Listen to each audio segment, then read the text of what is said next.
This is the Global Digest think tank group. What are you doing and what is your background? Where are you now? Please, Abby. Thank you very much, Dr. Fang, and I really appreciate this time. And finally, after exchanges for a couple of weeks now, we meeting. I'm original from Cote d'Ivoire. Cote d'Ivoire, West Africa, uh, known as Ivory Coast, West Africa, next to Ghana. Probably you may know exactly that location. But I've been based in the U.S. for quite a long time. I'm a citizen of the U.S., but I didn't throw away my Cote d'Ivoire, citizenship. Very important to me, So my background mostly is in education, but I've been doing many things, mostly when it comes to youth, youth education, youth mentoring, and spend a lot of time in nonprofit here in the U.S.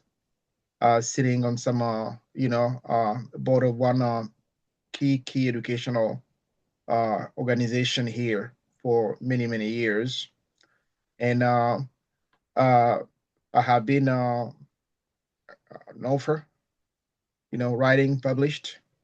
I have been very, pushing at the front line when it comes to connecting the bridge between the diaspora and Africa. But I'm also very aware of the world issues I'm very interested in to make this world a better place. Uh, yes, so pretty much I'm a bit of everywhere, but I also I'm much more focused. The last 4 years, I've been focused on the One Africa University Foundation, which is the One Africa University project in Ghana. And my journey has been interesting. And this specific project was born a while ago because in Cote d'Ivoire, Ivory Coast, I spent many years teaching in our own school system. Then I was hired to teach at the American school there, which is used to be International Christian Academy of West Africa, the largest American school in West Africa. And the day I walked into that school, I was shocked. From my rundown school system to a small America, a small American school in a small America, I see. because it's a small American village. The infrastructure they had in place, the resources they had, I was shocked. So the time I spent there teaching French and African studies, I shared the resources they didn't need with our schools, local schools, being part of our Alliance Club International. So I really served there before I came. And some people come to America, we all come with big dreams, but that dream for me of service never left me. And about 90 years ago, I was invited at the University of South Carolina in Columbia about at a symposium. And the topic of that symposium was Africa and Information Society. That means the tech future, STEM future in Africa. So after all the experts, professors, researchers, presented whatever they had, I was sitting there. Africa was in the red everywhere. So I said, now that Africa is in the red everywhere, what do we do? They said, well, if you have something together, we'll take a look at it. I took 3 years and a half to do my homework and got back to them. And one of the professors, Dr. Briggs, who is a part of the organization now, said, this is interesting. And I went on to recruit 8 university professors to put together the group. When you do something of that importance, the people, the expert you get is your first asset.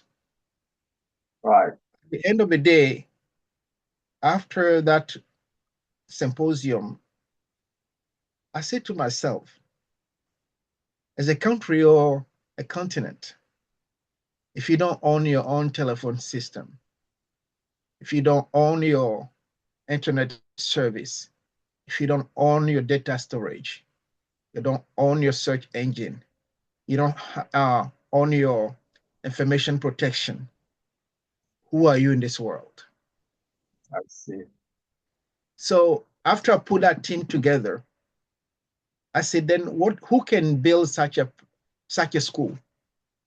You know, the most important STEM school in Africa. Who can build that? So when I look around, I went to the University of Maryland, which is not far from where I live. In 2019, they opened one of the most amazing, campus at that school. The new campus for, uh, you know, uh, computer science and technology. When I got there, I met some students, some professors, and I asked who built that place. They said HDINC. Interesting. Then where I live, probably 5 miles from me, we have the John Hopkins Center for Applied Physics. I Probably see. you might have heard about that. That is most of the big stuff when it comes to, space, telecommunications, satellite systems, and all of that. And another place, the HDR built it. I said, well, I need to find HDR. When I look around, HDR, in fact, is among the top 5 most important companies that design and build facilities for advanced science and technology across the entire world. It was interesting yesterday. I was curious to see the project we realized in China. I see. And some of the biggest that I had to take the list of everything and copy the different side of whatever the design is. I mean, it's just amazing.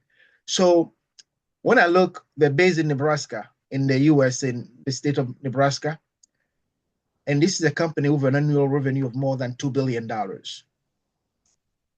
I said, well, I don't have money, but I have to knock at the door.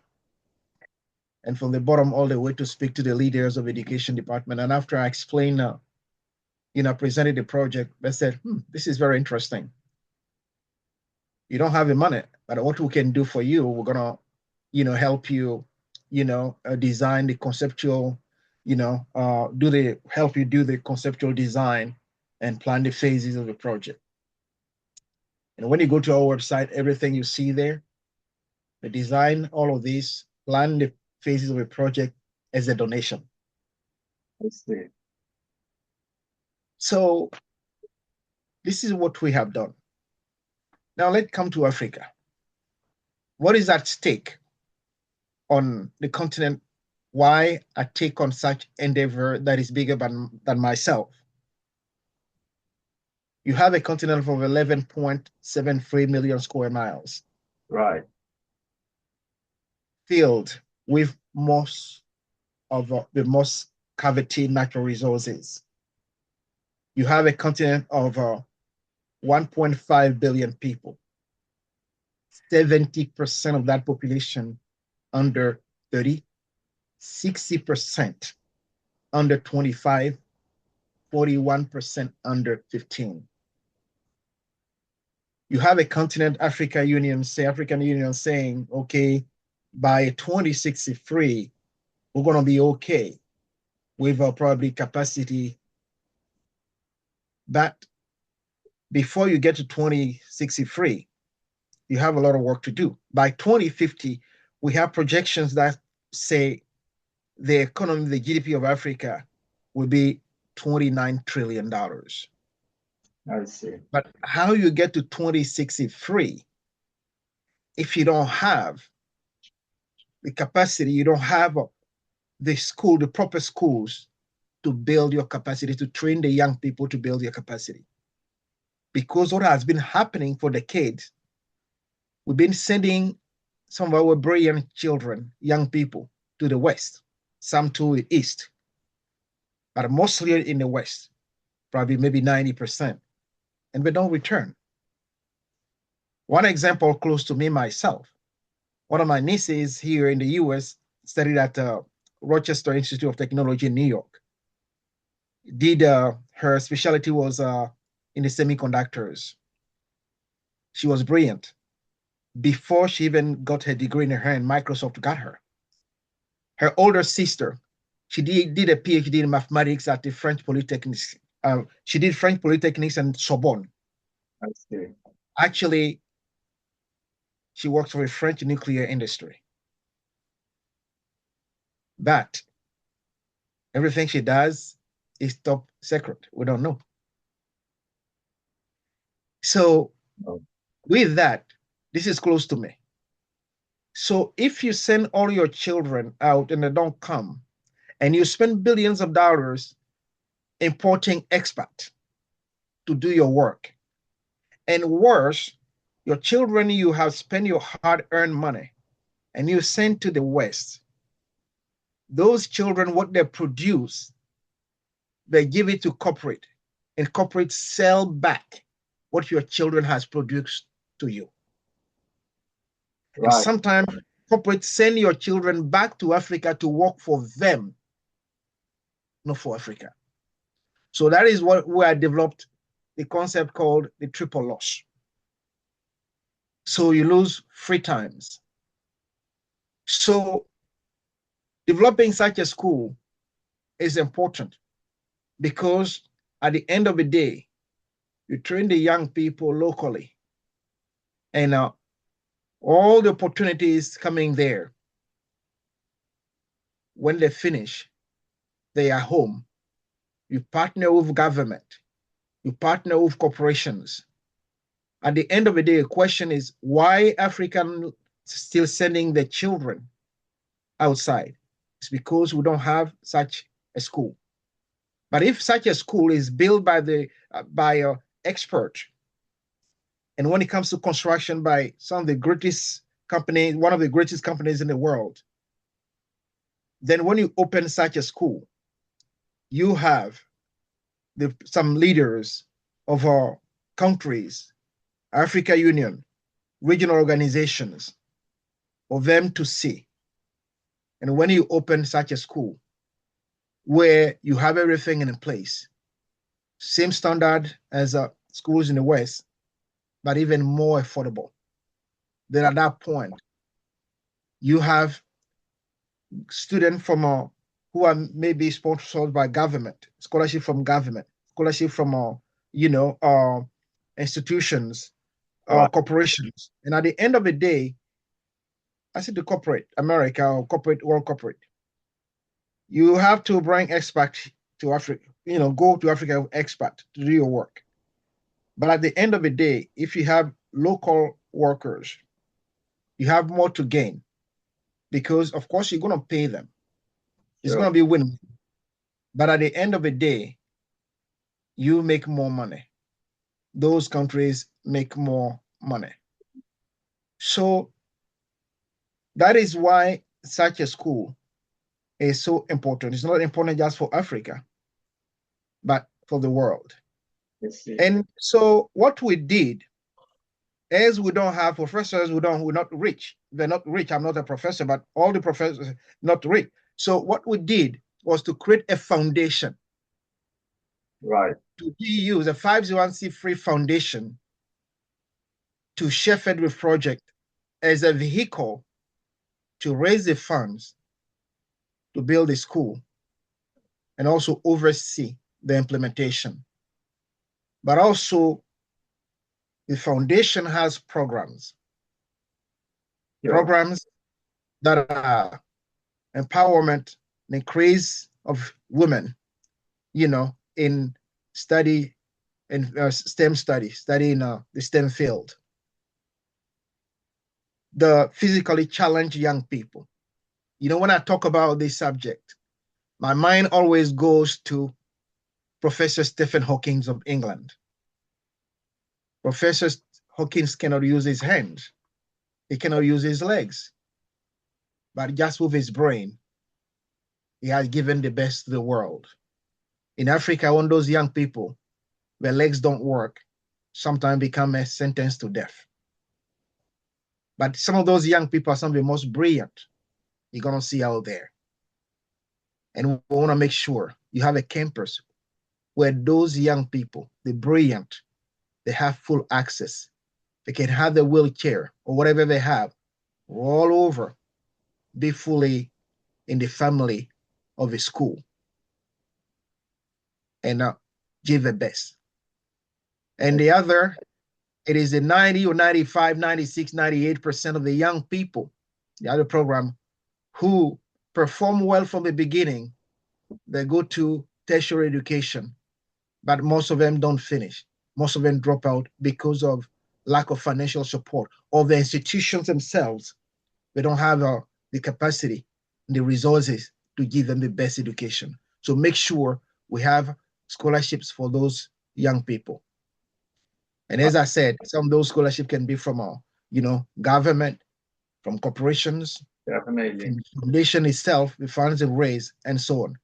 And then Right. fourth will be what we call the seedling programs. The seedling programs is a magnet program for elementary schools, middle schools, and high schools, where we boost. We have some small places in those schools where we boost the STEM learning, supporting the student. So when they finish in high school, they're ready to attend a school like ours. So these are the four programs we have for the organization, for the foundation we have created. So Excellent. that foundation, we got it ready. We had our starters granted to us last year. So I would say fundraising started around the end of this past year. So this is what One Africa University is for. And when it comes to the country, why we chose Ghana? Because Ghana, the democracy in Ghana, sometimes I say the world must envy Ghana when it comes to democracy, the entire world, It's better. because they know how to do it. Through the case, they have shown it, including this year. What happened was just beautiful. So Ghana, a beacon of peace and stability, great democracy, strong education, strong institutions, including education, but also more importantly, strategically, Ghana has become the main point of entry of the African diaspora going to Africa. It has become like what I call where the umbilical cord of the diaspora connect to the motherland. The city we have chosen, Cape Coast and Elmina, the twin cities, it has become like a place of pilgrimage, a place of communion, a place where people go and see what happened during the slave trade. So for us having such a school at that place, it's not just a school, maybe like 90 or so percent for Africa, but students from the diaspora and from everywhere, but mostly for students of the diaspora. Being such a school at that specific place, one day you walk sometime in the day, you may walk down to the beach and look at what happened and say, I cannot fail. So Ghana has a strategic importance of the choice we made to have the school being built there. So right now, where we are, we want to build also what I call the cultural, socioeconomic, and educational bridge. Meaning, today, Africa, what is coming, the future of the world population, that is where it is. The world resources, most of it, that's where it is. And Africa is set to become the next most important economic pole in the world. So every country in this world, in the West and the East, they have great interest in building that educational, cultural, and socioeconomic bridge. Because at the end of the day, education is where those countries in Africa will commute to build a future. Right. I repeat, education, it is a vehicle where those countries from the West to the East will commute in that educational vehicle. It is where they will be together, work together, exchange together, grow together to build the future. So that is why, since we open, the fundraising, we're reaching out.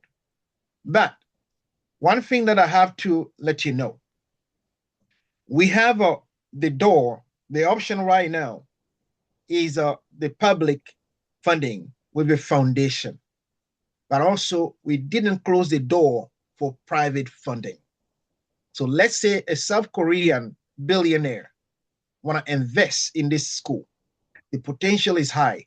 When you see everything that I have said, from population, the youth, to whatever is to come, you have 2050, a continent that's going to add by 2050 950 million people to the cities, in addition to what we have. So you can imagine the economic force, and such a school will be multiplied across the continent. You come in if you want to take over to invest in it. We have the structure set up, the 10%, 20%, 70%. 70% for investor, 20% go to the foundation, 10% to the founders. But at the end of the day, the 20% that goes to the foundation rolls back into the school because it goes to scholarships and tuition. So at the end of the day, the founder, the investor will get more from that 20%. So people like you who were looking for connections, if, for example, because for us, the most important is to have that school built. Because in this life, even though we have 10%, 10% may be may not mean much. But in this life, what it is, when you succeed in a lot of things, people will entrust you with bigger things. The continent is there full of opportunities. And if we succeed, we are sure greater things will be entrusted to us. Right. So for us, 10% may not mean much, but for us, it means $1 trillion. Because at the end of the day, it's going to be about what we have done. You can teach a child to fish. You can give a child a fish every day. But if you teach that child to fish, it will fish for life. And it will teach others to fish. So people like you who may be able to connect us to potential investors, we're willing to share our 10% and even probably give more to that person, to ourselves. Because what is more important is to bring the investment to realize the project and also make whoever and bring that investment. Let's say if today you're able to bring people to invest in this, that may not only will make you founding member, honorary founding member, but also additionally, we give you the shares. But when the investor comes in, what do? We use a legal expert who will be able to separate the foundation from the private entity.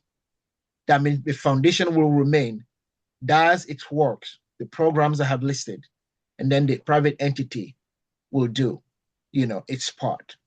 But also the investor, what is important, I mean, that 20% that goes to the foundation become like the investor donating, which is also another plus for the investor.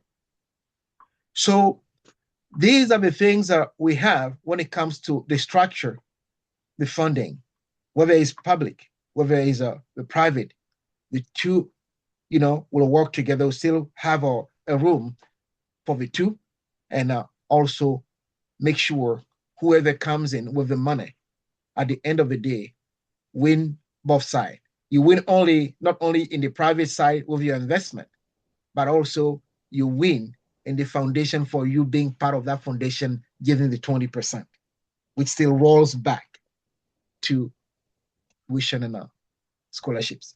I see. So, right. So at the end of the day, we have done all the study, all the budget, but the cost of the 200 around $90 million, around let's say $300 million. What we did is to fund the project for 10 years, means construction, about $300 million. It's construction and operation for 10 years. Why did we do that? All we study we did in Africa, sometimes a school is built, whether it's government public schools, 2 years, 3 years, 5 years down the road, they have financial problems. The last problem a school want to have is financial problems. You want to make sure you plan quite ahead. So let's say 10 years, every day we get up, how to connect with some of the key schools, for example, curriculum. We have the top tech schools in the world. If you look at MIT, Nanyang, Singapore School of Design Technology, you look at Stanford, you look at Tsinghua, you look at Denmark School of Technology, French Polytech, I can name them. Those schools, some were built in the 1800s, early 1900.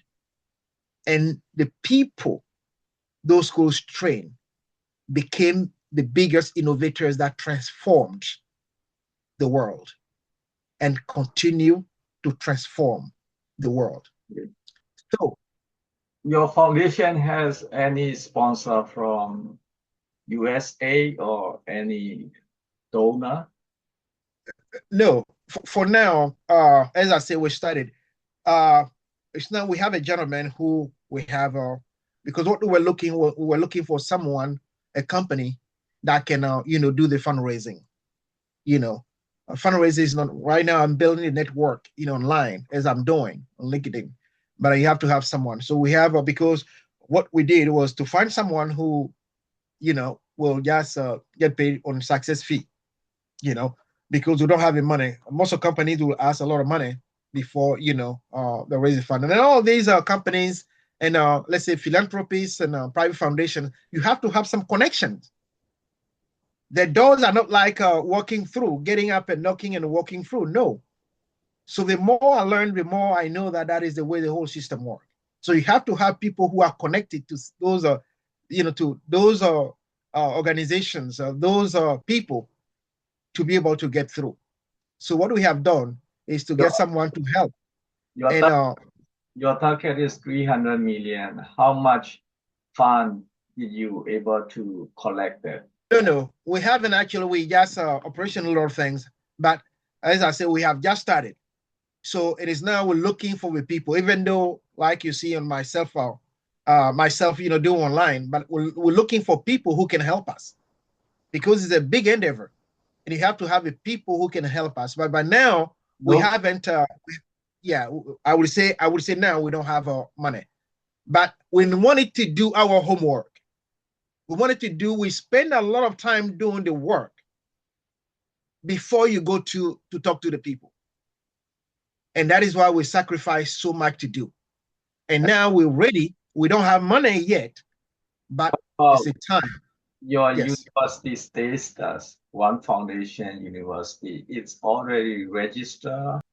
Both registered and granted. The status has been granted in the US, and we have registered in Ghana. It's been granted. So we are registered. The process took a little long, but at least we thought it was very important. Whew. It takes, maybe I was lucky. We were lucky, or maybe we did a pretty good job too. But for us, it took about not a year. It didn't take a year, but where we took a lot of time was, to put the team together, having a company like HDL that can do the design, the process of working with them, being patient because you're not paying them, being patient. For example, using satellite to visualize the region, the area where we want to, a company, they're powerful, they have the tools to spend that time with us, meeting after meeting, for them to be able to do that. All of that take time, But we wanted to make sure at the end of the day, all of that is done. For now, we don't have money. As I said, professors and I myself, we don't have money. A lot of companies, sometimes people start foundations like ours, organizations. Some people may have money to start with, but everything that is important in this process, it is you to do your work well. Once you have, because it takes a while, even for us not being paying no, sorry, not being paid. Like me personally, been working more than full time, not being paid to do the sacrifice, do the hard work, to put all the people together, some stakeholders like HDR, bring them together to make sure you have what it takes to get there. Then after that, you go reach out to the people. And that is what we're doing. We have a number of people. We have our board of directors and team members. I think we have 8 in the board of directors, and then the team member. We have I think everything is on our website. When you go there, everything is there. And also, what we're going to do will be to email you all of the registrations, so you can. But I will encourage you to visit our website, OAU Foundation website. Everything is there. All the profile. We have there, and because we have many meetings, we had many meetings over the education department. So we're behind us. That is why we have a letter of support from the ambassador of Ghana to the US.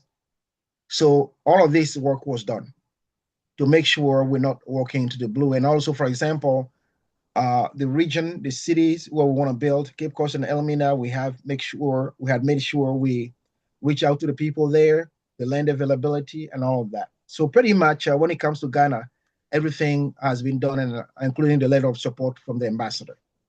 Right, because usually investor will want to see it is genuine or it is fake, or they need to see the university status. No, what we got from here is what we registered in Ghana. So we don't like 2 different entities. Yeah, so we got it here first, and then we register that in Ghana. Here we have many public charities here that do work across the world. They support education. For example, there was one school that was built in Ivory Coast, Cote d'Ivoire, in my country, the International University of Grand-Bassam. The foundation that was established to raise the fund to build it was established in Atlanta. So this is not the first time this has been done. So that is why, after we did a lot of investigation, a lot of work, there was a possibility, it was viable for us to do that, because it was the best way to approach that, So that's exactly what we did. So also, the one thing I can tell you, a company like HDR will not, work with us, be a partner to us if we're not serious. That's the one thing I can tell you right there. So we have even the design they did, we have a certificate they gave us. Yeah, we do have it too.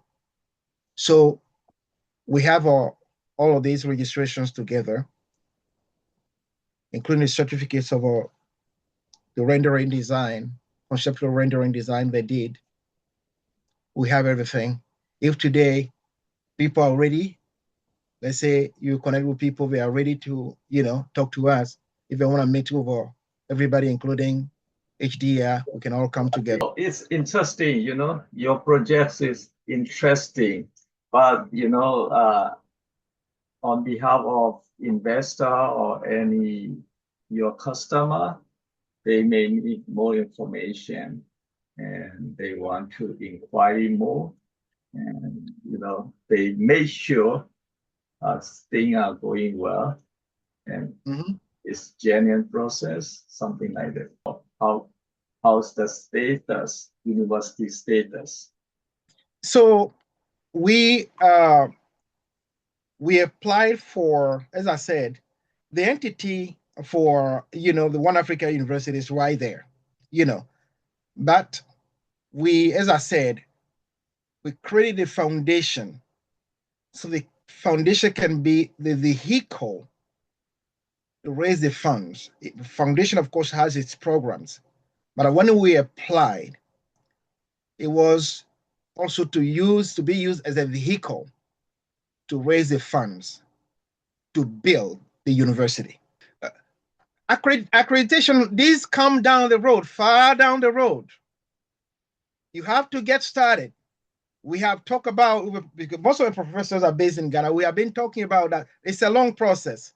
You have to start the work, and then down the road, you get the accreditation. You have to, what they're waiting for us start the work, build, and then you get the accreditation. That's what, and that accreditation, we want to do accreditation in Ghana and also get the international one.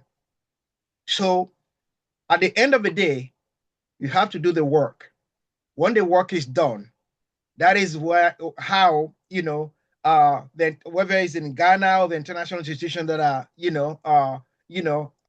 that do the accreditations, they're going to see what you have and give it to you. So it's not like right now they can give you accreditation. Now what we are doing to gathering resources to build it first, and then after you have built, that's the time the accreditation is given. I mean, you said about U.S. government granted for what? What is granted? The International Revenue Service approved our foundation as a 501c3. And what our foundation does, our foundation raises funds to establish the university. And also, our foundation, when the school is built, will run its programs are listed. The 501c3 is not granted by the click of a finger.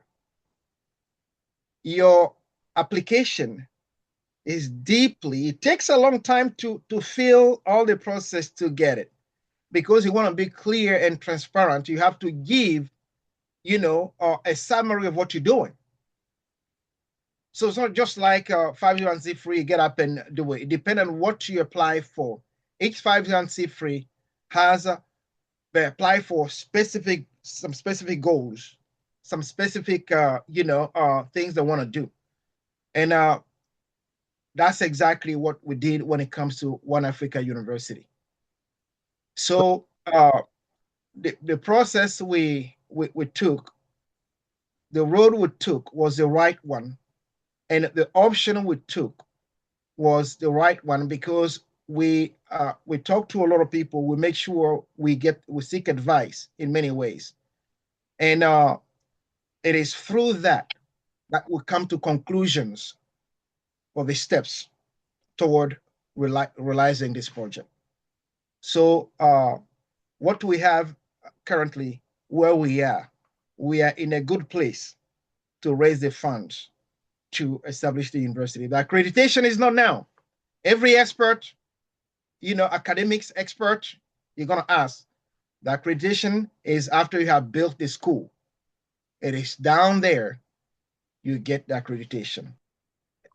Everybody can get up and build a university in Ghana. You see many somebody who has the money can get up and build a university.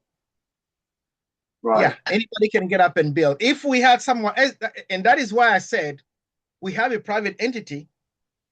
In case an investor comes in and want to just take the project and invest in it, fine, we'll get the legal expert, we'll separate the two, and the new entity, the investor invests the money. So we go straight to the fact. We'll go straight to the project. If we have someone who want to just build a school right now, invest in the school, we have all the proposals here, we have done all the work, they can just go ahead and build, So it's two ways. We didn't, even though we do the foundation, as I said, we don't close the door on the other side. Otherwise, anybody who has if I have a 50 million right now, I can go and build a private school. You'll get all the paperwork, build your school, and after you build a school, then you go to the accreditation process to get it. All right. For your case, you want to go with foundation 501, and then you will build university. Yeah, we decided to raise the fund because I cannot just get up myself and take people's money, give me money, and just go build a school. You have to, but 501c3 is also accountability to make sure the money that is raised, the sources are clear, you do the right thing with that money, you have a record of that money, and so on. So pretty much that is why people create. Otherwise, people can just take money from people and get up and go do whatever they want to do. But it can't do that. So those kind of foundations, are built, are set in place to make sure there are certain standards ethical standard that you use in case you don't have, a private fund, maybe a philanthropist or maybe a private foundation decide to, okay, build a school, can go and do. An individual who has the money can decide to build a school. They say, I can share the project with somebody. If they say, oh, a B would like the project, I'm a billionaire, I have plenty of money, $300 billion for some people is nothing. They can get up and go build a school. They don't need a 501c3 to build it, Right. and build it and The- just get all the accreditation and just, yeah. Right. And this school has for everything that I have talked about, the potential is there. The potential is there.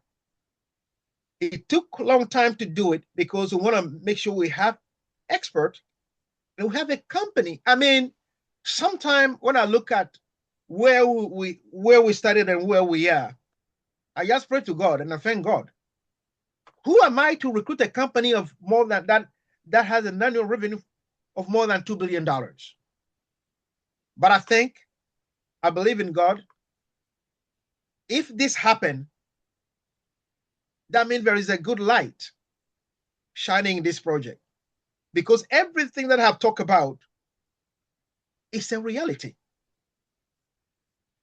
Right. Everything that is happening in Africa now and what is to come is a reality. It's not fiction. Right. So anybody with a clear mind who knows what is to come in Africa, in everything that I have said, corporations come and fall. They come today and fall tomorrow. Companies come today and fall tomorrow. But for a continent like this and what is to come, MIT, how long MIT has been there? How long? Those schools have been there for hundreds of years. Africa has a lot of resources and a lot of, nature resources, human resources, as you said, and you have a big territory and, many things, potential. Why do you think African did not develop? Most who has power, who has finance, but nobody dedicated or nobody have done successfully. Why do you think? Maybe corruption across African continent, or they are selfish, or their vision is not that good, or yes. I mean, the case in Africa is it's not about you don't have, but you have it, but it is not done. But your vision may be different, your position may be different with them. So how do you think about those failure in the whole African continent? Yes, and that is why I was saying everything I said. We study what is going down there. Schools were built, people didn't take care of them. Corruption is part of it. Lack of proper vision and seriousness. Because as I say, you don't build a school this year not having the money to manage the school, to run the school for the next 10, 15 years. As I said earlier in the conversation. So it is for all of that, we decided to do it differently. So not only, getting the expert we have on the board, some in the US, some in South Africa, some in Ghana, not only having those experts, but also get a company that can do this. Not any kind of company, but get the company that can do it. And for everything that we have written, we have put together, we have that 30-page document that has everything in it. Everything that an investor wants to know, everything is in that document. Right. So you know exactly where we come from, why we're doing this, the potential, the management we want to put in place, the type of curriculum we want to design, the schools we want to work with across the world to design the most important curriculum for that school. So how, from everything from building to curriculum to management, we have put really the best ideas in place to do it. So Africa, the problem Africa, the continent has, even though they have some, outside influence that of course you know about, but at the end of the day, the leadership must be strong. Weak leadership is also a problem in Africa. Weak leadership. At the end of the day, you have to stand up for your people, stand up for your country, stand up for your continent. And people are not united. At the end of the day, you see Africa Union that hasn't been really, really strong. That's why you see conflict here and there, And if Africa Union has been really strong, we have good vision, 2063 and all of that, but we have to work together to make sure, for example, there is peace and all of that on the continent. And that is why selecting the country, even down from Cote d'Ivoire, I could have said, okay, why not putting the project? Some people have asked me that question, by the way. Why are you from Cote d'Ivoire and you do the project in Ghana? And I said to them, Ghana is in Cote d'Ivoire, is in Africa. Cote d'Ivoire is in Africa. And the problem some Africans have had is not because I have a project and my village is not suitable for that project, I'm going to take that project to my village. Because if I take that project, I know my village is not suitable for. If I take it there, the project will die. So that is why people ask me, why I didn't take the project to Cote d'Ivoire? I said, I love Cote d'Ivoire. I love Africa too. And I love Ghana. And I believe Ghana, for all I said, to justify our choice for Ghana, everything's clear. So that is one of the things that some Africans don't do. They want to do things. You have to find the right people, put it in the right place, and get the right people to do it. Africa problem is, as you said, weak leadership and corruption, and people, they don't really committed, or they don't really dedicated, maybe a lot of selfish or many reasons. I mean, what you supposed to be developed was not able to develop. Most problem within the Africa, within the continent and the people. I think maybe attitude or behavior, the way their action, their moving, and their processing, implementing all these things can be, probably that's why US government, Trump administration said why they don't want to invite Africa, because they are killing their own people, ethnic cleansing, human rights violation, and corruption. The African leader, nobody developing their country, instead of oppressing, destroy them. So Trump did not invite that, something like that. So anyway, and that's a problem. Anyway, that's the thing. But in terms of investment, you have also a lot of potential apart from Africa, public sector, government initiate will be you don't need to find private. The African, any government can sponsor, and you can do it easily.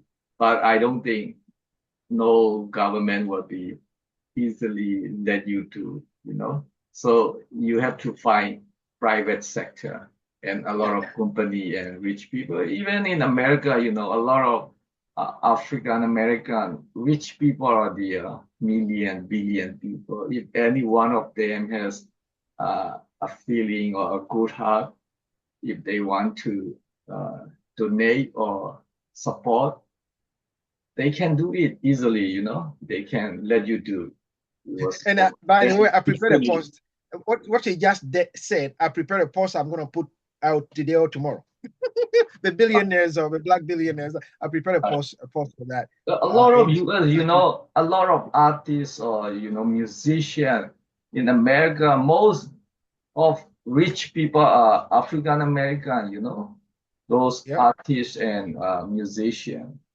Yes. Any of them, if they can donate or support you, that you do, then it's finished. But the thing is, the desire, the commitment, the big heart, you know, if they have a will, it is possible. So maybe you can campaign in social media as well as many other way of campaign.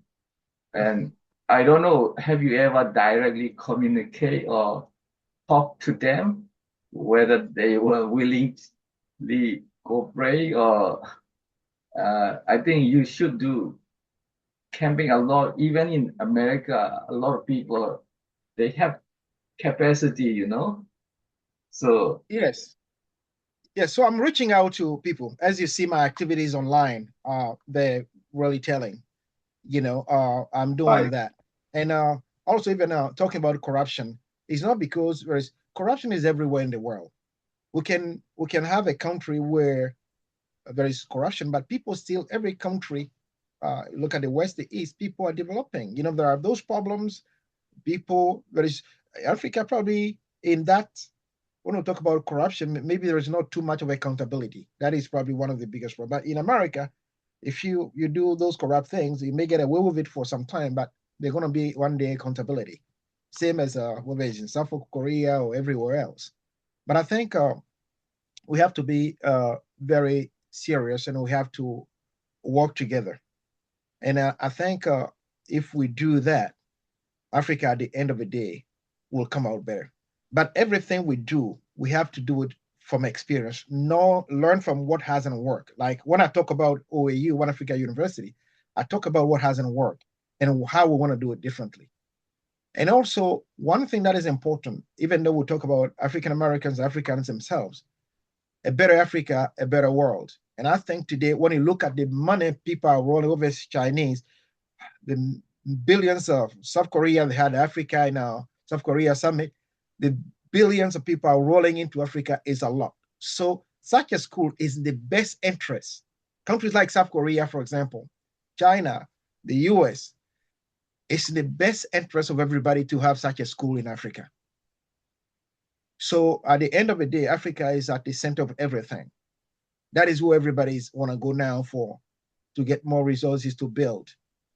So I think at the end of the day, even though we're looking at America, we're looking at Black people, we're looking at people of African diaspora, but at the end of the day, the corporations have more money than our people in our diaspora. Our people in our diaspora and the rest of the world, corporate world, and government, it's just a tiny little pat, like right, a needle in the sea.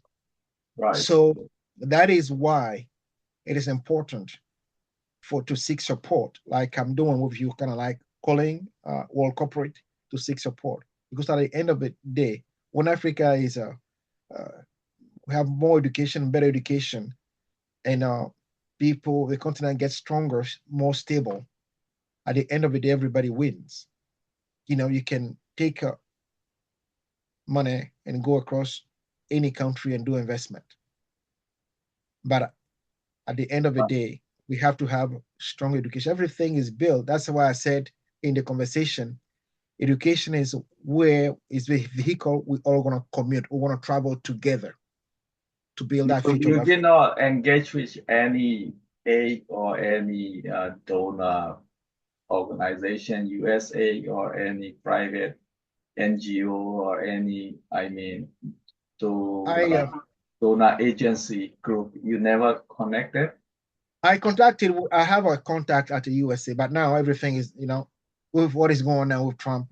I had USA, one of the USA gentleman who scandal. USA yeah scandal. yeah the gentleman who was the head of a USAID Africa in is also one of the problem, you know. USA's big scandal. That's also stopping everywhere. Yeah, they're stopping. Actually, Trump, as I read the news this morning, they're going to stop. They're going to kind of like shut it down. So, I mean, otherwise, I had, as I said, I had a contact. I talked to, and he gave me direction, and he want to help see the process of whatever application I want to put through. We want to put through, and then this situation happened, so everything is had to stop. But when it comes to reaching out to people, as I say, is now we have really, because we wanted to make sure we have the homework done. Because the first thing you want to do is to get your homework done. So people ask you A, you get it, you got it. They ask you B, you have it. So that is exactly what we spent a lot of time to do. And now we have done it. It's time now to reach out, and that's what we're doing now. USA or US government or any donor organization, I mean, they support a lot Africa, even Obama government, during Obama president, he support a lot of African country, but there are no significant outcome or, successful in Africa, A then lot of things are coming up. Dr. Fung, it's I will not, challenge you on that. it's A lot not of good things are very, coming. I mean, even now, Obama can still support, if there is a will, he can do many things, still they can do, even many private company can still do in Africa. But why in the past investment or in the past activity, not really any significant was uh, come out in Africa, it's just, Dr. Fang, 9 out of the 20 fastest growing economies now in Africa. 9. 9 out of the 20 fastest growing economies. So things are coming up. 9 out of the 20 fastest growing economies are in Africa right now. So things are coming. If you look, we may have conflict in some of the countries, but there are a lot of things happening now. And when it comes to those different organizations, whether it's Obama Foundation, all of that, as I said, you don't get up and go knock at the door. They're very closed. Those why? foundations, those network, you have to pave your way there. And it's not easy because I've been doing that. I've been constantly doing some research, and I've been talking to people and all of that. It's a process. You have to get the right people to be able to get through. Some organization that you may be able to raise funds with them. Some organizations are there, they do fundraising, but the kind of money they ask you to put on the table, it's a lot of money. So that is why what we have decided to do is to look around to find people, organizations who are willing to do that on a success fee. And those organizations in place, they know where to go. They have the connection. It's a network, but it's not easy. I'm kind of poking to get into that network. That's what I'm doing now. So I don't know what day, I'll get to that big smile from you have heaven. Never connection with Obama or Obama teams. No. Even though I'm I've been sending letters. And I'll keep doing that. I don't know when. Actually, I have been talking to people, but when I have result, I want to see result. So even though I've been talking to some people reaching out, I'm waiting for result. When I have result, then I can more kind of like happily talk about it. So I'm trying, and the reason why I'm telling you, the system is the network. You have to get through some doors before you reach out to those. You cannot reach them directly. There are many doors you go through, and that's what I'm trying to do. So even though I'm knocking at some doors, I want to see some result. And sometimes it takes a long time, and we just started. So we just started. But in the US, how do you see among Black population or rich people among African American? How's their opinion? They desire to support you, or they have a feeling to support One Africa University? or compared to Black community, non-Black are more supportive for your project? How do you see in America in your experience? Yeah, so a very good question. So, uh, as I say, even those are wealthy Black people, it's a network you have to get through.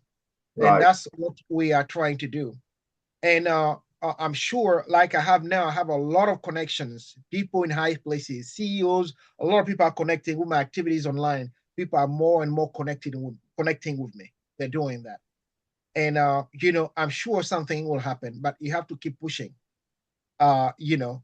And on the other hand, we have, as I said, when it comes to companies that have the means, people who have means, if you compare the rest of the world, like the white side, you know, uh, you know, uh, you know, the Black side is just a small piece it's like a needle in the sea. So I'm reaching the two side, but maybe I'm more successful at take like HDI as an example. Maybe they have more room when it comes to resources than the Black side. You know what I'm saying? Which is a reality. But I think as we push, we just started. But I'm sure as we push, we'll So, for sure. but you expect that more will be coming from Black community. We expect something will come from there, but we also expect that more will come from the other side because more the other side has more resources than the Black side. Right. That is So, a reality. so at the moment, you cannot exactly say which will give you more, support. Yes. But when you look at what HDR has done, we can say HDR has given us a lot. Such a company to dedicate the time. Even can you imagine even 1 hour of the time, how much it costs for them to take all of that time to do what I have done for us for free? You can imagine the cost. So as I say, I'm sure we're gonna get some from the other side, you know, but from the Black side, the diaspora side. Let me put it out the diaspora side, the African diaspora side. But our expectations, at the two sides, but the one side has more, more resources. So even though we expect some from the diaspora, but we may probably get more from the other side. But at the end Sometimes, of the day, whatever we achieve, as I said, whatever we achieve is good for the global community because whether it's a socio-economically is good for whether it's the diaspora or the other side, what we are doing for everything that I have laid out in this conversation is good for everybody. sometimes, Everybody has sometimes it's everybody has something to win in that. sometimes well, it's always sometimes it is different outcome. Even Yeah. though you may expect that more can come from Black community, but instead of Black, other people can give you more. And sometimes your countrymen you expected, but your countrymen were not willing to support you or donate something like Yes. that. It can always happen. You cannot say anything at the moment, right?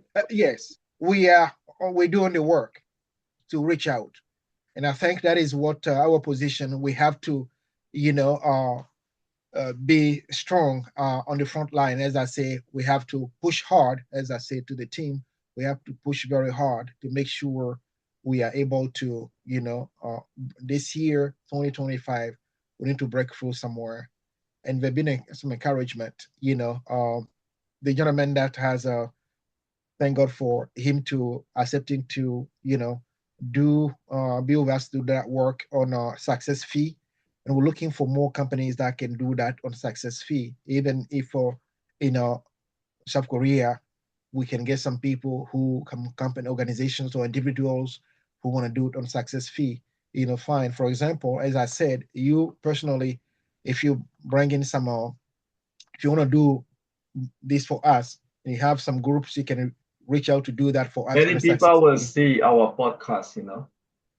Yes, and you want to do it on a success fee, that is fine. But also on the other side, as I said, you know, there is also a greater stake whether you want to be, bringing public funding, you know, is, such an endeavor is great if you're part of it, and honorifically you want to just participate, you know, without, being paid. Also, if you bring in resources, we give you room to be with us, so you can benefit from, that side. But also the private side, if you're able to bring someone who want to come and invest, in One Africa University to go private, of course, as I said, we have legal experts that will come and separate the two entities to make sure the foundation remain. Whatever reimbursement that will have to be done will be done. The foundation will remain as an entity that will take care of its programs, and then the other entity will be there, to do to fund the full university to be built. So at the end of the day, the investor who comes in will have more to gain at the end of the day, And as I said, when you have a continent of 1.5 billion people, 70% of those people under 30, 60% are under 25, 41% under 15. You can imagine you have an economy, a GDP coming by 2050 to be 29 trillion. You have a population by 2050 of 950 million people that will be added to cities. So when you combine all of that, and also you see a continent that has some of the most coveted natural resources on Earth, 30% of the entire mineral reserves of the world is in Africa. So when you combine all of this, there is no person out there who can believe that such a school, when and one thing I didn't say, I didn't communicate the timeline. So we're looking to open the university by the year 2029. That is the timeline we have, actually, 2029. That is our timeline. Hopefully, fundraising will come in quickly, all the investment will come in, so we can, but everything has been, when with documentation we have, everything pretty much is in there.